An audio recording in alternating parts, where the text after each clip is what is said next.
আন্তর্জাতিক শ্রমিক দিবস উপলক্ষে আমি প্রথমেই বাংলাদেশ সহ সারা বিশ্বের শ্রমজীবী কর্মজীবী মানুষের প্রতি জানাই একান্ত শুভেচ্ছা এবং ভালোবাসা। 18 কোটির বেশি মানুষের এই বাংলাদেশে বিভিন্ন সেক্টরে সব মিলিয়ে কর্মক্ষম শ্রমজীবী মানুষের সংখ্যা প্রায় 8 কোটি বা তারও কিছু বেশি। প্রিয় ভাই বোনেরা, এর ভেতর নারী শ্রমিকের সংখ্যা প্রায় অর্ধেক। শ্রমজীবী কর্মজীবী এইসব মানুষেরাই আমাদের এই প্রিয় বাংলাদেশের উন্নয়ন এবং অর্থনীতির প্রাণ। দেশের কোটি কোটি শ্রমজীবী কর্মজীবী মানুষ, প্রান্তিক জনগোষ্ঠী, কৃষক, শ্রমিক, দিনমজুর মেহনতি জনগণকে অবহেলা কিংবা অধিকার বঞ্চিত রেখে আমাদের মুক্তিযুদ্ধের কাঙ্ক্ষিত বাংলাদেশ প্রতিষ্ঠা করা সম্ভব নয়।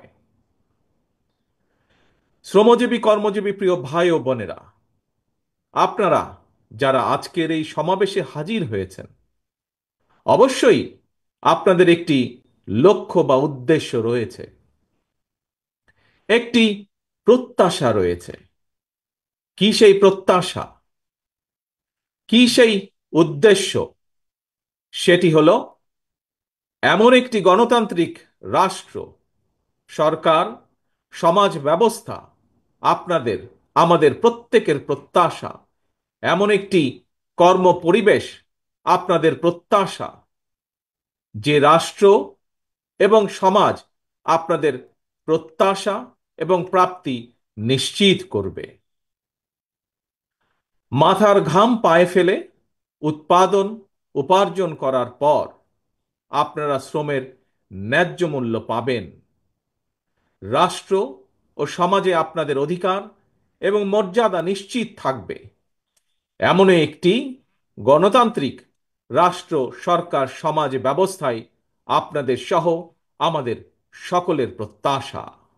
এমন একটি বাংলাদেশ প্রতিষ্ঠিত হলে আপনারা ভালো থাকবেন, আপনাদের পরিবার ভালো থাকবে, বাংলাদেশ ভালো থাকবে। আপনারা ভালো থাকলে দেশ ভালো থাকবে।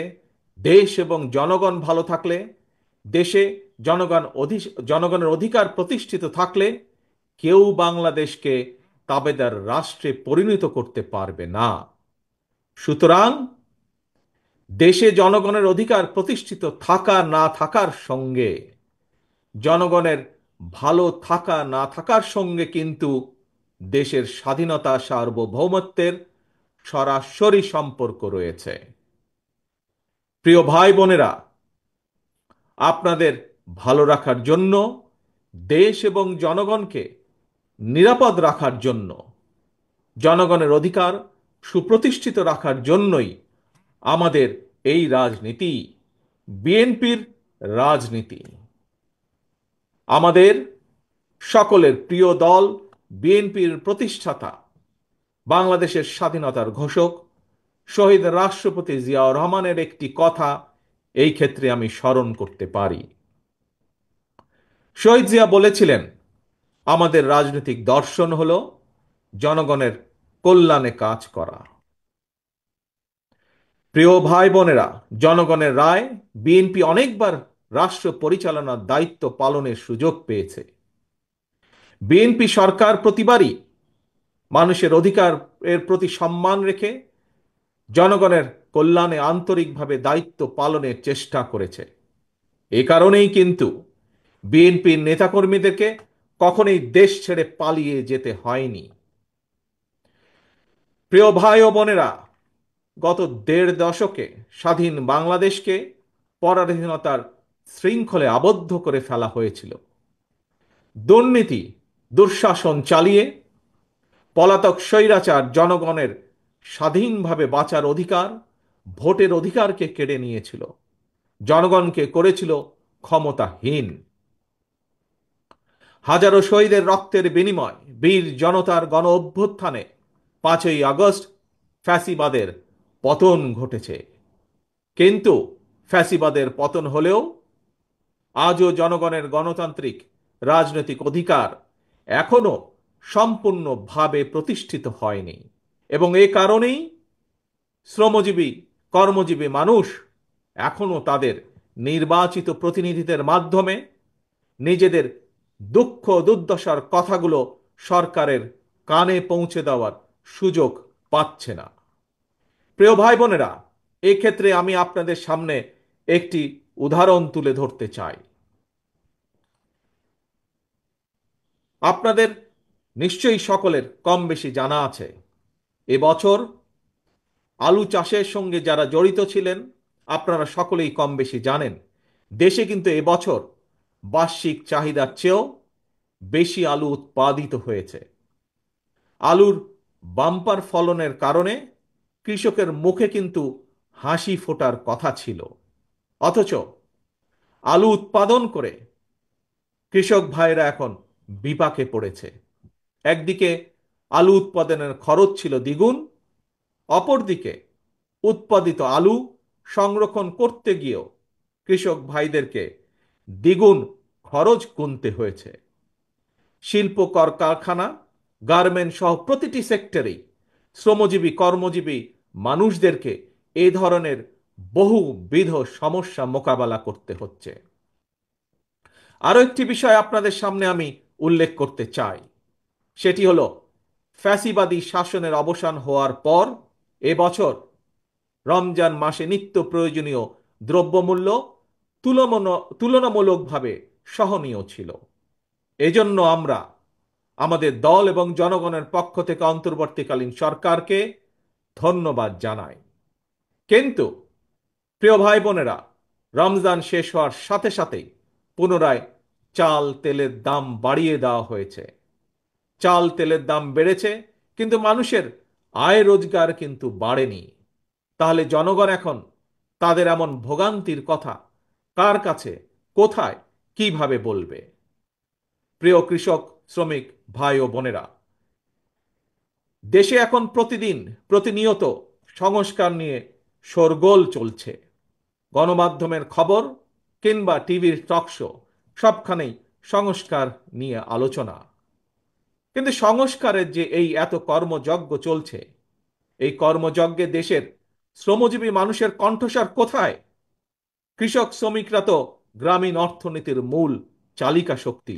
তাহলে তারা কোথায়, কার কাছে, কিভাবে তাদের সমস্যা সম্ভাবনার চিত্র তুলে ধরবে? কে তাদের প্রতিনিধি? রাজনৈতিক দলের প্রতিনিধি হিসাবে আমরা মনে করি প্রান্তিক জনগোষ্ঠীর দুঃখ দুর্দশা সমস্যা সম্ভাবনার কথাগুলো যাতে রাষ্ট্র এবং সরকারের কানে পৌঁছে, এই জন্যই জনগণের প্রত্যক্ষ ভোটে নির্বাচিত জনপ্রতিনিধি, নির্বাচিত জাতীয় সংসদ এবং নির্বাচিত সরকার প্রয়োজন। কারণ জনগণের প্রত্যক্ষ ভোটে নির্বাচিত প্রতিনিধি, নির্বাচিত সরকার অবশ্যই জনগণের কথা শুনতে বাধ্য। প্রিয় ভাই ও বোনেরা, জনগণের কাছে জবাবদিহিমূলক সরকার প্রতিষ্ঠার জন্য রাষ্ট্র, রাজনীতি এবং সরকারের সংস্কারের জন্য বাংলাদেশের পক্ষের রাজনৈতিক দলগুলোর সঙ্গে আলোচনা করে 2023 সালে বিএনপি 31 দফা সংস্কার কর্মসূচি ঘোষণা করেছিল। সংস্কার কর্মসূচি নিয়ে বর্তমানে বিএনপি সারা দেশে জনগণের বিভিন্ন শ্রেণী পেশা জনগণের সঙ্গে সংলাপ করে চলছে। পাশাপাশি সংস্কার কর্মসূচি বাস্তবায়নে বিএনপি অন্তর্বর্তীকালীন সরকারের সাথেও আলোচনা করছে। কারণ রাষ্ট্র রাজনীতির গুণগত পরিবর্তনের জন্য যেমন সংস্কার প্রয়োজন, একইভাবে জনগণের রাজনৈতিক ক্ষমতা নিশ্চিত করার জন্য, জনগণের ভোটের অধিকার প্রতিষ্ঠার জন্য প্রয়োজন নির্বাচন। বিএনপি মনে করে সরকার এবং নির্বাচন উভয়টি প্রয়োজন। অন্তর্বর্তীকালীন সরকারের প্রতি আহ্বান, আপনারা একটু সতর্ক থাকবেন। অন্তর্বর্তীকালীন সরকারের একটি অংশ সংস্কার এবং নির্বাচনকে মুখোমুখি দাঁড় করিয়ে ফ্যাসিবাদ বিরোধী রাজনৈতিক দলগুলোর মধ্যে সুপরিকল্পিতভাবে বিরোধ উস্কে দিতে চায়। গণতান্ত্রিক আমি জনগণের মনে এ ধরনের বিশ্বাস জন্ম দিতে শুরু করেছে। তাদের কাছে আমাদের আহ্বান, স্বল্প মেয়াদী এবং দীর্ঘমেয়াদী সংস্কার প্রস্তাবনা প্রণয়ন করুন। কোনো রাজনৈতিক দলের আপত্তি নেই, তবে পাশাপাশি প্রয়োজনীয় সংস্কার সম্পন্ন করে আইন শৃঙ্খলা বাহিনী, বিচার বিভাগ এবং নির্বাচন কমিশনকে প্রস্তুত করুন। সুনির্দিষ্টভাবে আগামী জাতীয় নির্বাচনের রূপরেখা ঘোষণা করুন।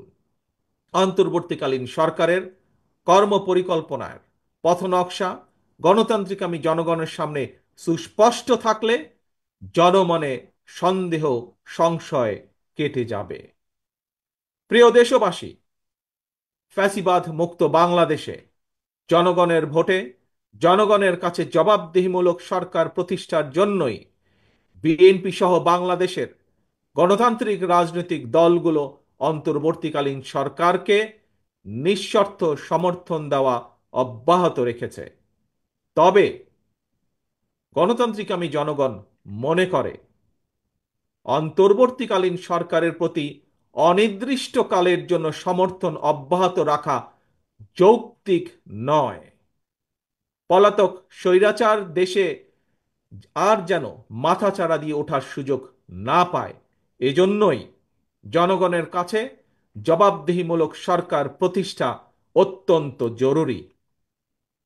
ফ্যাসিস্ট কিংবা স্বৈরাচার হওয়ার মন্ত্র দেশের সংবিধান কিংবা দেশের আইনে লেখা থাকে না, বরং সংবিধান বা আইন না মানার কারণেই ফ্যাসিবাদের জন্ম হয়। একজন ব্যক্তি বা গোষ্ঠী যখন থেকে নিজেকে কিংবা নিজেদেরকে একমাত্র অনিবার্য অপরিহার্য মনে করে জনগণের উপর একক সিদ্ধান্ত চাপিয়ে দিতে শুরু করে, তখন থেকেই ফ্যাসিবাদের যাত্রা শুরু হয়। এবং এ কারণেই বলতে চাই, কোনো ব্যক্তি অথবা গোষ্ঠীর মনে বিনা ভোটে ক্ষমতা দীর্ঘায়িত করার সুপ্ত বাসনা, পুনের আকাঙ্ক্ষা যেন রাষ্ট্র সরকারকে ফ্যাসিবাদের প্রতি প্রলুব্ধ করতে না পারে, সেজন্যই জনগণের প্রত্যক্ষ ভোটে নির্বাচিত জনপ্রতিনিধি, নির্বাচিত জাতীয় সংসদ এবং জবাবদিহিমূলক সরকার প্রতিষ্ঠা করা দরকার। নিয়মিত গণতান্ত্রিক চর্চার মধ্যে দিয়ে দেশে মানুষের অধিকার সুরক্ষিত হয়ে উঠে, রাষ্ট্র রাজনীতিতে গণতন্ত্র প্রাতিষ্ঠানিক ভিত্তি পায়। প্রিয় ভাই বোনেরা, জনগণের সরাসরি ভোটের মাধ্যমেই দেশের সরকার গঠিত হয়, সরকারের পরিবর্তন ঘটে। এটি বিশ্বের গণতান্ত্রিক রীতি।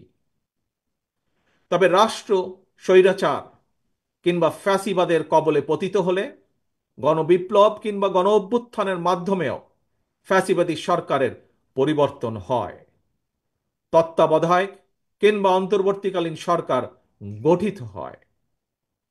এ ধরনের বিশেষ পরিস্থিতির সরকার অবৈধ নয়, তবে এ ধরনের বিশেষ পরিস্থিতির সরকার কখনোই জনগণের সরাসরি ভোটে নির্বাচিত সরকারের বিকল্প নয় এবং বিকল্প হতে পারে না। প্রিয় দেশবাসী, এবার আরও একটি গুরুত্বপূর্ণ বিষয়ের দিকে আপনাদের দৃষ্টি আকর্ষণ করতে চাই। আভ্যন্তরীণ যুদ্ধে লিপ্ত মিয়ানমারের রাখাইনে মানবিক সাহায্য পৌঁছানোর জন্য বাংলাদেশকে করিডোর হিসাবে ব্যবহারের অনুমতি দেওয়ার ব্যাপারে অন্তর্বর্তীকালীন সরকার নাকি নীতিগতভাবে সিদ্ধান্ত নিয়েছে। দেশের স্বাধীনতা সার্বভৌমত্বের সঙ্গে জড়িত এমন একটি স্পর্শকাতর বিষয় সিদ্ধান্ত নেওয়ার ক্ষেত্রে অন্তর্বর্তীকালীন সরকার কিন্তু জনগণকে জানায়নি, এমনকি জনগণের প্রতিনিধিত্বকারী রাজনৈতিক দলগুলোর সঙ্গেও কোনোই আলোচনা করার প্রয়োজন বোধ করেনি। দেশের জনগণকে না জানিয়ে অন্তর্বর্তীকালীন সরকার এ ধরনের সিদ্ধান্ত নিতে পারে কিনা কিংবা নেওয়া উচিত কিনা, এই মুহূর্তে সেই বিতর্ক আমি তুলতে চাই না। তবে দেশের স্বাধীনতা প্রিয় জনগণের কে মনে করে করিডোর স্বাধীনতা প্রিয় জনগণ মনে করে করিডোর দেওয়া না দেওয়ার বিষয় সিদ্ধান্ত আসতে হবে জনগণের কাছ থেকে। সিদ্ধান্ত আসতে হবে জনগণের প্রত্যক্ষ ভোটে নির্বাচিত জাতীয় সংসদের মাধ্যমে। এ ধরনের পরিস্থিতিতে গণতান্ত্রিক বিশ্বের দেশে দেশে এটাই নিয়ম, এটাই রীতি। আমাদের বক্তব্য স্পষ্ট, বিদেশিদের স্বার্থ রক্ষার স্বার্থে নয়, অন্তর্বর্তীকালীন সরকারকে সবার আগে দেশের জনগণের স্বার্থ নিশ্চিত করতে হবে। কারণ মিয়ানমার, ভারত, পাকিস্তান কিংবা অন্য কোনো দেশ নয়, সবার আগে বাংলাদেশ। এটিই হতে হবে আমাদের, এটিই হতে হবে আমাদের একমাত্র লক্ষ্য। সারা দেশের শ্রমজীবী কর্মজীবী ভাই ও বোনেরা, আমি বিশ্বাস করি, বিএনপি বিশ্বাস করে, তৃণমূলের জনগণের রাজনৈতিক এবং অর্থনৈতিক ক্ষমতায়ন ছাড়া শ্রমজীবী কর্মজীবী মানুষের ভাগ্যের পরিবর্তন সম্ভব নয়। শ্রমজীবী কর্মজীবী মানুষের অধিকার উপেক্ষা করে কোনো রাষ্ট্র এগিয়ে যেতে পারে না। শ্রমজীবী কর্মজীবী মানুষের শ্রম, ঘাম, মেধার উপর নির্ভর করে একটি দেশের উন্নয়ন এবং অর্থনীতির শক্তিশালী ভিত্তি রচিত হয়। প্রিয় দেশবাসী, 1971 সালের অর্জিত মুক্তিযুদ্ধের বাংলাদেশ, 75 সালের 7ই নভেম্বরের আধিপত্যবাদ এবং তাবেদার মুক্ত বাংলাদেশ, 90-এর স্বৈরাচার মুক্ত বাংলাদেশ, 2024-এর 5ই আগস্টের ফ্যাসিবাদ মুক্ত বাংলাদেশ। দেশের ইতিহাসের প্রতিটি বাঁকে জনগণের একটি সুমহান আকাঙ্ক্ষা। কি সেটি? সেটি হচ্ছে একটি বৈষম্যহীন, নিরাপদ, মানবিক, গণতান্ত্রিক বাংলাদেশ বিনির্মাণ। আজকের এই বিশেষ দিনে দেশের কৃষক, শ্রমিক, মেহনতি মানুষ দল, মত, ধর্ম, বর্ণ নির্বিশেষে দেশের গণতন্ত্র প্রিয় জনগণের প্রতি আহ্বান, কোনো উস্কানি কিংবা অপপ্রচারে বিভ্রান্ত হবেন না। 71-এর মুক্তিযুদ্ধ থেকে আজ পর্যন্ত সকল শহীদদের কাঙ্ক্ষিত বাংলাদেশ প্রতিষ্ঠার জন্য আসুন আমরা ঐক্যবদ্ধ হই, ঐক্যবদ্ধ থাকি। কারণ অনৈক্যের সুযোগ নিয়ে পরাজিত পলাতক অপশক্তি যাতে আর পুনর্বাসিত হবার সুযোগ না পায়, এই ব্যাপারে সতর্ক এবং সজাগ থাকার আহ্বান জানিয়ে কৃষক, শ্রমিক, মেহনতি মানুষ, গণতন্ত্রী কামী জনগণের সাফল্য কামনা করে আমার বক্তব্য শেষ করছি। আল্লাহ হাফেজ। বাংলাদেশ জিন্দাবাদ। বাংলাদেশ জাতীয়তাবাদী দল জিন্দাবাদ।